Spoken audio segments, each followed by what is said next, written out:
Yeah, this is the cabin we are going to install MCC panel. So these are the cable we kept here, and we will make hole and make it inside. Here you can see this cable already laid in the trunking, and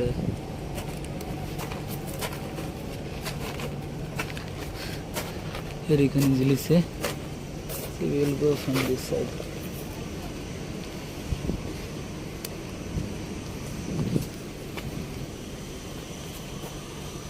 This cable size is 400 mm and height is this one.